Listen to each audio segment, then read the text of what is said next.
Most of the DMs లో parents ఏం messages చేస్తారంటే, మేడం మా పిల్లలు పెద్దలతో మిస్బిహేవ్ చేస్తున్నారు, ఏం చేయాలి అని. మేడం మా పిల్లలు అన్నం తినమంటే టాంట్రమ్స్ చూపిస్తున్నారు అని, కోపంలో వస్తువులు విసిరేస్తున్నారు అని, ఏం చేయాలో తెలియట్లేదని మెసేజ్ చేస్తుంటారు. ఇలాంటి పరిస్థితి ఉన్న పేరెంట్స్ కి నేను ఒక క్వశ్చన్ అడగాలనుకుంటున్నాను. మీ ఇంట్లో పిల్లలు కాకుండా ఇలాంటి బిహేవియర్ చేసే పెద్దవాళ్ళు ఎవరైనా ఉన్నారా? హలో అండి, welcome back to our channel. నేను మీ సౌజన్య, పేరెంటింగ్ కోచ్. ఈ వీడియో యొక్క గైడ్ లైన్ ఏంటంటే, మీరు మీ పిల్లల్లో ఏవైతే పాజిటివ్ బిహేవియర్స్ కావాలి అని అనుకుంటున్నారో వాటిని మీరు స్వయంగా రోల్ మోడల్ లాగా మీ పిల్లలకు చేసి చూపించండి. నేను ఇలా ఎందుకు చెప్తున్నానంటే, ఈ నేచర్ లేదా ఈ యూనివర్స్ మనల్ని ఇలాగే తయారు చేసింది. కాబట్టి మనం పుట్టినప్పుడు మన బ్రెయిన్ అనేది ఎలా ఫంక్షన్ చేస్తుందంటే, మనం మన పేరెంట్స్ ని ఇమిటేట్ చేస్తాం. హ్యూమన్ స్పీషీస్ ఇలాగే సర్వైవ్ అవడం నేర్చుకుంటుంది. పేరెంట్స్ ని చూసే అన్నం తినడం, పేరెంట్స్ ని చూసే వాటర్ తాగడం, ఇలా బేసిక్ స్కిల్స్ అన్ని కూడా పిల్లలు పేరెంట్స్ ని చూసే, అంటే పేరెంట్స్ ని కాపీ చేసే నేర్చుకుంటారు. ఇలానే మన స్పీషీస్ ముందుకు సాగుతుంది, సర్వైవ్ కూడా అవుతుంది ఇలాగే. ఇది నేచర్ యొక్క రూల్ అనుకోండి, లేదా లా అనుకోండి. ఇందులో మనం ఏం చేయలేము. ఒక బేబీ పుట్టినప్పుడు ఆ బేబీ యొక్క బ్రెయిన్ వాళ్ళ మమ్మీ అండ్ డాడీ యొక్క చిన్న చిన్న ఫేషియల్ ఎక్స్ప్రెషన్స్, వాయిస్ టోన్ గానీ, బాడీ లాంగ్వేజ్ అంతా గమనిస్తుంది. బేబీస్ యొక్క బ్రెయిన్ అనేది ఇలాగే ట్యూన్ అయి ఉంటుంది. వాళ్ళ ఫోకస్ మొత్తం కూడా పేరెంట్స్ యాక్షన్స్ పైనే ఉంటుంది. ఎందుకు పిల్లల ఫోకస్ మొత్తం పేరెంట్స్ పైన ఉంటుందంటే, పిల్లలు సర్వైవ్ అవ్వడం కోసం అన్నమాట. పేరెంట్స్ ని చూసి జీవించడం నేర్చుకుంటారు పిల్లలు. నేచర్ మనల్ని ఇలాగే ప్రిపేర్ చేసింది. ఒకవేళ మీకు అనిపించవచ్చు, పిల్లలు చిన్నవారు, వారికి ఇంకా మాటలే రావు, నిద్రపోతున్నారు అని అనుకుంటే అది మీ ఫాల్టే అవుతుంది. చిన్న చిన్న బేబీస్ కూడా అన్ని వింటారు, ఫీల్ అవుతారు. మమ్మీ డాడీ యొక్క బాడీ లాంగ్వేజ్ ని, ఫేషియల్ ఎక్స్ప్రెషన్ ని, పేరెంట్స్ యొక్క వాయిస్ టోన్ ని గుర్తుపడతారు. పేరెంట్స్ యొక్క యాక్షన్స్ పట్ల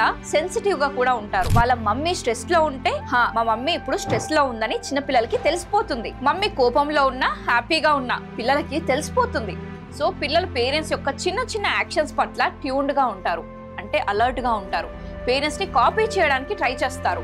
అయితే పేరెంట్స్ ప్రతి సిచ్యువేషన్ లో ఏ విధంగా అయితే బిహేవ్ చేస్తారో, పిల్లలు కూడా ఎగ్జాక్ట్లీ పేరెంట్స్ నుంచి నేర్చుకొని ఆ బిహేవియర్ ని నార్మలైజ్ చేయడం నేర్చుకుంటారు. సపోజ్ పిల్లలు కొంచెం అల్లరి చేశారు, చిన్న మిస్టేక్స్ చేశారు అనుకోండి. అప్పుడు మమ్మీ వాళ్ళపైన కోప్పడితే, అరిస్తే, పిల్లల్ని కొట్టేస్తే, అప్పుడు పిల్లలు కూడా మేము కూడా ఇలాగే బిహేవ్ చేయాలని సిబ్లింగ్స్ తో, ఫ్రెండ్స్ తో గొడవ పడడం నేర్చుకుంటారు. అర్థమైంది కదా? సపోజ్ పిల్లలు టాంట్రమ్స్ చూపించినప్పుడు, అన్నం తినను అని మారం చేసినప్పుడు, ఆ టైంలో పేరెంట్స్ కొంచెం ప్రశాంతంగా పిల్లల్ని హ్యాండిల్ చేస్తే, లైక్ పేరెంట్స్ పిల్లల్ని క్వశ్చన్స్ అడిగి వాళ్ళని అర్థం చేసుకుంటే, పీస్ఫుల్ మైండ్ తో ప్రశాంతంగా పిల్లలతో డీల్ చేస్తే, ఎగ్జాక్ట్లీ పిల్లలు కూడా సబ్ కాన్షియస్లీ అచ్చా నేను కూడా డిఫరెంట్ సిచ్యువేషన్ ని ప్రశాంతంగా డీల్ చేయగలను అని నేర్చుకుంటారు. ఫస్ట్ పేరెంట్స్ యొక్క ప్రవర్తన పిల్లల పట్ల ఎలా ఉంటుందో పిల్లలు దాన్ని కూడా నేర్చుకుంటారు. సెకండ్, మమ్మీ డాడీ మధ్య బిహేవియర్ ఎలా ఉంది అనేది కూడా పిల్లలు నేర్చుకుంటారు. అంటే హస్బెండ్ వైఫ్ ఒకరితో ఒకరు రెస్పెక్ట్ఫుల్ గా లేరనుకోండి, ఒకరిని ఒకరు బ్యాడ్ వర్డ్స్ తో ఇన్సల్ట్ చేసుకుంటున్నారు అంటే, పిల్లలు కూడా ఫ్రెండ్స్ అండ్ ఫ్యామిలీ మెంబర్స్ తో ఇలాగే మాట్లాడాలని నేర్చుకుంటారు. సపోజ్ పేరెంట్స్ వాళ్ళ ఓన్ పేరెంట్స్ తో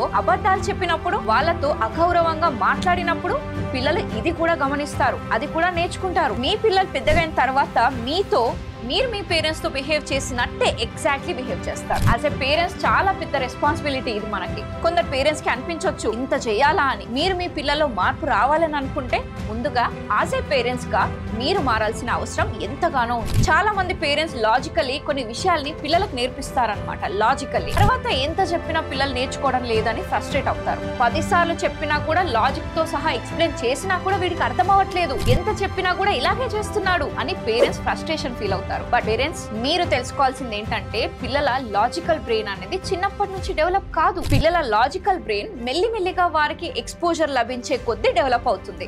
సో పిల్లలు మీ లాజిక్ తో నేర్చుకోరు, పిల్లలు కేవలం మిమ్మల్ని కాపీ చేసి నేర్చుకుంటారు. మీరే అర్థం చేసుకోవాలి. అంటే ఎప్పుడైనా మీరు చిన్న పిల్లలకి లాజిక్ ద్వారా, మీ లెక్చర్ ద్వారా నేర్పించలేరు. చిన్న పిల్లలు ఇమిటేట్ చేసి నేర్చుకుంటారు. సపోజ్ మీరు పిల్లలకి అన్నం తినడం నేర్పించాలని అనుకోండి, వాళ్ళ కళ్ళ ముందు 10 సార్లు ఎలా తినాలో చెప్పండి. ఒకవేళ మీరు పిల్లలకి ప్రశాంతంగా ఎలా ఉండాలో నేర్పించాలనుకుంటే, వాళ్ళ ముందే మీరు పీస్ఫుల్ గా ఉండండి. ఇతరులతో రెస్పెక్ట్ఫుల్ గా మాట్లాడాలని పిల్లలకి నేర్పించాలంటే, మీరు పిల్లల ముందు ఇతరులతో రెస్పెక్ట్ఫుల్ గా మాట్లాడండి. ఇలా అన్ని విషయాలు కూడా మీరు మీ పిల్లల్ని నేర్పించకుండానే వారు మిమ్మల్ని చూసి ఇమిటేట్ చేసి స్వయంగా నేర్చుకుంటారు. అర్థమైంది కదా? పిల్లల్ని కరెక్ట్ చేసే ముందు యాజ్ ఎ పేరెంట్ గా మీ బిహేవియర్ కరెక్ట్ గా ఉండాలనేది తెలుసుకోండి. ఒకవేళ సపోజ్ మీరు బై మిస్టేక్ మీ పిల్లల ముందే మీ ఫ్రెండ్స్ తో గొడవ పడ్డారని అనుకోండి, ఇట్ ఈస్ ఓకే.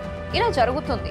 అందరం మనుషులే కదా, ఎవరు పర్ఫెక్ట్ కాదు. కానీ మీకు నచ్చని విధంగా మీరు బిహేవ్ చేసినప్పుడు పిల్లల ముందు ఆ బ్యాడ్ బిహేవియర్ ని పాయింట్అవుట్ చేయండి. మీ పిల్లల ముందు ఇలా అనండి, నేను ఫోన్ లో మా ఫ్రెండ్ తో గొడవ పడ్డాను, నేను కొంచెం డిస్టర్బ్ గా బిహేవ్ చేశాను, ఇది కరెక్ట్ కాదు, నెక్స్ట్ టైం నేను ఇది రిపీట్ చేయను, నువ్వు కూడా ఇలా చేయొద్దు అని పిల్లలకి చెప్పండి. 1-2 టైమ్స్ మీతో మిస్టేక్స్ జరిగినప్పుడు, మీ బిహేవియర్ మీ కంట్రోల్లో లేనప్పుడు పర్లేదు, మీరు అర్థం చేసుకొని పిల్లలకు చెప్పండి ఇది కరెక్ట్ కాదు అని, నేను తప్పు చేశాను అని పిల్లల ముందు అడ్మిట్ చేయండి, అంటే ఒప్పుకోండి. ఒకవేళ బై మిస్టేక్ ఏదైనా మిస్బిహేవియర్ జరిగితే యాక్సెప్ట్ చేసి సారీ చెప్పొచ్చు అని, నెక్స్ట్ టైం రిపీట్ చేయమని ఈ ఇంపార్టెంట్ లెసన్ ని కూడా పిల్లలు పేరెంట్స్ నుంచి నేర్చుకుంటారు. నెక్స్ట్ థర్డ్ పాయింట్ ఏంటంటే, ఒకవేళ మీరు ట్రిగ్గర్ అయ్యేలాగా పిల్లలు ఏదైనా పనులు చేస్తున్నారని అనుకుంటే, లైక్ పిల్లలు పేరెంట్స్ ని 24 hours అబ్జర్వ్ చేస్తారు కాబట్టి వాళ్ళకి తెలిసి ఉంటుంది ఏం చేస్తే పేరెంట్స్ ట్రిగ్గర్ అవుతారు అనేది, ఏం చేస్తే మమ్మీ డాడీకి కోపం వస్తుందో పిల్లలకు తెలిసే ఉంటుంది కదా. కాబట్టి అదే విధంగా పిల్లలు అల్లరి చేసినప్పుడు పేరెంట్స్ కి కోపం వచ్చేస్తుంది, మీకు బాగా పిల్లలు కోపం తెప్పిస్తున్నారు,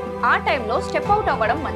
ఆ టైంలోనే రియాక్ట్ అయిపోవడం, పిల్లల పైన కోపపడడం నెసెసరీ ఏం కాదు. మీరు సింపుల్ గా ఏం చేయాలో తెలుసా, మై డియర్ చైల్డ్, నేను కోపంలో ఉన్నాను, దీని గురించి నేను ఇప్పుడు మాట్లాడలేను అని మీరు కూల్ అయినప్పుడు పిల్లలతో మాట్లాడండి. మిమ్మల్ని మీరు ఎమోషనల్ ప్రాసెస్ చేసుకోండి, డీప్ బ్రీతింగ్ చేసుకోండి. పిల్లల ముందు మీరు మీ హైపర్ రియాక్షన్స్ కానీ మీ బీపీ చూపించొద్దు అని అనుకుంటున్నప్పుడు గంట సేపు తర్వాత మాట్లాడదాం, ఇప్పుడు వద్దు అని పిల్లలకి కన్ఫ్రంట్ చేయండి, అంటే తెలియజేయండి. ఇది పిల్లలకి నేర్పించడం కూడా చాలా ఇంపార్టెంట్. కోపంలో ఉన్నప్పుడు, మైండ్ డిస్టర్బ్ గా ఉన్నప్పుడు మాట్లాడొద్దు, పిల్లలకి మీ యాక్షన్స్ ద్వారా నేర్పించడం అనేది చాలా ఇంపార్టెంట్. సో ఇలాంటి చిన్న చిన్న బిహేవియర్స్ కూడా పిల్లలకి పేరెంట్స్ ని చూసే నేర్చుకుంటారు. ఇలా మీరు సెల్ఫ్ రెగ్యులేషన్ టెక్నిక్స్ ని ఫాలో చేస్తే మీరు మీ రియాక్షన్స్ ని కంట్రోల్ చేసుకోగలుగుతారు. రియాక్షన్స్ బదులు మీరు రెస్పాండ్ అవ్వగలుగుతారు. ఏ రెస్పాన్సెస్ అయితే మీరు మీ పిల్లల్లో చూడాలని అనుకుంటున్నారో ఆ రెస్పాన్సెస్ ముందు మీరు నేర్చుకుంటే మిమ్మల్ని చూసి మీ పిల్లలు ఆటోమేటిక్ గా నేర్చుకుంటారు. మీకు ఇన్ని టెన్షన్స్ పడాల్సిన అవసరం ఉండదు. చాలా సార్లు పేరెంట్స్ కి లేట్ గా అర్థమవుతుంది, అంటే మా పిల్లలు మాలాగే మమ్మల్ని ఇమిటేట్ చేస్తున్నారు అని పేరెంట్స్ లేట్ రియలైజ్ అవుతారు. మీ పిల్లలు మీ ట్రిక్స్ ని మీ పైన యూజ్ చేస్తున్నారని తర్వాత తెలుస్తుంది. చూసారు కదా,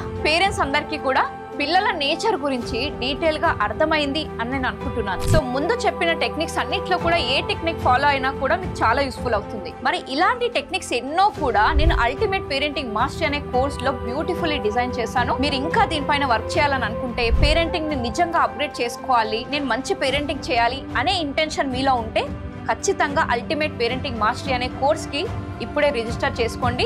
డిస్క్రిప్షన్ లో లింక్ ఇస్తున్నాను, అది క్లిక్ చేసి వెంటనే రిజిస్టర్ చేసుకొని నేర్చేసుకోండి. మీ పేరెంటింగ్ జర్నీని ఈజీ చేసుకోండి. సో మీకు ఒక డౌట్ రావచ్చు, యూట్యూబ్ లోనే చాలా వీడియోస్ ఉన్నాయి కదా, అవి చూసి నేను నేర్చుకుంటాను కదా అని. కానీ ఈ వీడియో కూడా జస్ట్ చూసి వదిలేస్తున్నారు, బికాస్ దిస్ ఇస్ యూట్యూబ్. కానీ ఈ అల్టిమేట్ పేరెంటింగ్ మాస్టరీ కోర్స్ వల్ల వచ్చే లాభం ఏంటో తెలుసా, ఒక స్ట్రక్చర్డ్ వేగా నేర్చుకుంటారు. So that A to Z మీకు అర్థమవుతుంది. ఏ సిచ్యువేషన్ లో పిల్లలతో ఎలా బిహేవ్ చేయాలో మీకు అర్థమవుతుంది. ఎండ్ ఆఫ్ ది డే మీరు మీ పిల్లలు హ్యాపీగా జీవించేలాగా చాలా హెల్ప్ చేస్తుంది. ఎండ్ ఆఫ్ ది డే మీ పైన, మీ పిల్లల పైన ఒక క్లారిటీ ఇంకా కాన్ఫిడెన్స్ బిల్డ్ అవుతుంది. సో చూసారు కదా, మరి ఇంకెందుకు ఆలస్యం, డిస్క్రిప్షన్ లో లింక్ ఇస్తున్నాను, ఇప్పుడే వెళ్ళి లింక్ ని క్లిక్ చేసి రిజిస్టర్ చేసుకొని మీ పేరెంటింగ్ జర్నీని స్టార్ట్ చేయండి. మీ లైఫ్ లో స్ట్రెస్ కాకుండా ఓన్లీ హ్యాపీ మూమెంట్స్ మీ పిల్లలతో గడపాలని నేను మనస్ఫూర్తిగా కోరుకుంటున్నాను. ఈ ఒక్క పేరెంటింగ్ కోర్స్ చేస్తే చాలు, ఏ వీడియో చూడాల్సిన అవసరమే లేదు. Click the link below. I'll see you in the ultimate parenting mastery. Thank you for watching till the end.